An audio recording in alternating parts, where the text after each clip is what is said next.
मुझे लगता है कि ये जो पिछले 4 बार का जो उनका रिकॉर्ड है वो इस बार ध्वस्त होगा, और इतने वोटों से ध्वस्त होगा कि 2023 में 50,000 वोटों से यहां भारतीय जनता पार्टी का प्रत्याशी विजयी होगा। मैं आपसे कह रहा हूं, क्योंकि अब उनके एक एक भ्रष्टाचार, एक एक उनके जो जनता के बीच में उनके गलत काम है, उन सबका पर्दाफाश हम कर रहे हैं। लोगों की समस्याओं का हल हम कर रहे हैं। वो लोगों से कहते हैं कि मैं क्या करूं, मेरी सरकार नहीं है।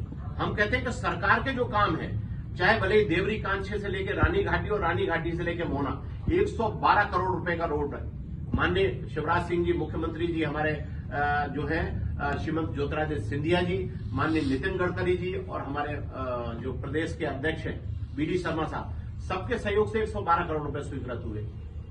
आपका चिनौर से लेकर करैया से भितरवार 78 करोड़ रुपए हमने स्वीकृत कराया। तो सरकार उनकी नहीं है, तो सरकार हमारी है।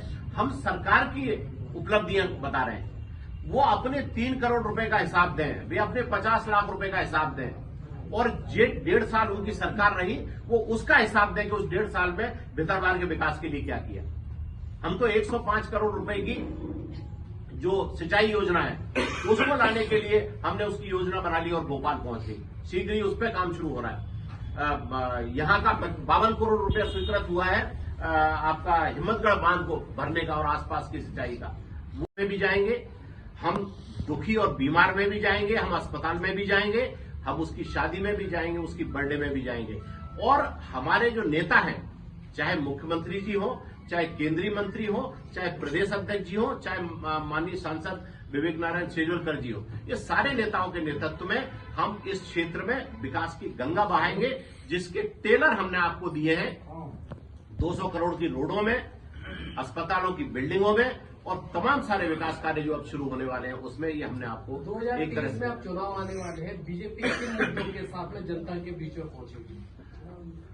बीजेपी के मुख्यमंत्री जी माननीय शिवराज सिंह जी के नेतृत्व में गरीब हितैषी जो योजनाएं चलाई जा रही हैं, माननीय मोदी जी के जन्मदिन से जो 1 महीने का हमने पूरे प्रदेश में जो अभियान चलाया कि ऐसी 33 योजनाएं हैं जो गरीबों के लिए बनी है, उन योजनाओं का लाभ गरीबों तक पहुंचे, उसके लिए भारतीय जनता पार्टी का प्रत्येक कार्यकर्ता और हमारा जनसेवक साथी गांव-गांव जाकर उसका लाभ जनता को दिला रहा है। जब जनता को उन योजनाओं का लाभ मिलेगा तो निश्चित ही जनता भारतीय जनता पार्टी के साथ खड़ी होगी। जो क्षेत्र में विकास हो रहे हैं, जो 20 साल में नहीं हुए, आज जब वो विकास होंगे तो जनता हमारे साथ खड़ी होगी, और जनता जब हमारे साथ खड़ी होगी तो 2023 का चुनाव भारतीय जनता पार्टी 50,000 से इस भितरवार विधानसभा से जीतेगी। मैं ये आपको अपनी तरफ से कहना चाहता हूं।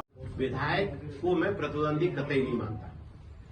विधायक के प्रति मेरा कोई दुर्भाव भी नहीं। मैं तो विधायक के गलत कामों का सदैव विरोध करता हूं, और उस विरोध को आप जैसे चाहे वैसे ले सकते हैं, चाहे विधायक जी जिस तरह से ले, कोई और ले, मेरा किसी से कोई विरोध नहीं है। मैं किसी भी आदमी का विरोध कर सकता हूं अगर वो गरीब के प्रति अन्याय करेगा, अत्याचार करेगा और भ्रष्टाचार करेगा। और ये व्यक्ति वही बात कर सकता है जो अपने आप में इन सब चीजों से अपने आप को बाहर कर चुका हो। तो मैं आपसे कह रहा हूं, मैं गरीब की लड़ाई लड़ूंगा, मैं जनसेवा का कार्य करूंगा और जनता के साथ खड़ा रहूंगा। 2 साल से क्षेत्र में सक्रिय हैं, चुनाव आप लड़ेंगे या नहीं? देखिए, चुनाव भारतीय जनता पार्टी जीतेगी, ये मैं आपको बता रहा हूं। मेरी जो तैयारी है वो 2023 में भारतीय जनता पार्टी को यहां से चुनाव जीतने की है।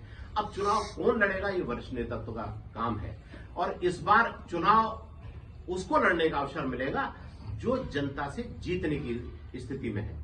मुझसे बहुत सारे लोग कहते हैं कि आप भितरवार विधानसभा के दावेदार हैं। मैं कहता हूं दावा, मैं कतई भितरवार विधानसभा क्षेत्र से दावेदार नहीं हूं, लेकिन मैं पिछले 2.5 साल से प्रयास कर रहा हूं कि मैं जनता का उम्मीदवार बनूं। उम्मीदवार का अर्थ है जनता को जिससे उम्मीदें हों, जनता जिससे विकास की उम्मीद लगाए, जनता जिससे दुख दर्द में शामिल होने की उम्मीद लगाए, जनता जिससे अपने अच्छे बुरे में खड़े होने की उम्मीद लगाए। तो ये 2.5 साल मेरा इस बात पर खर्च हुआ है।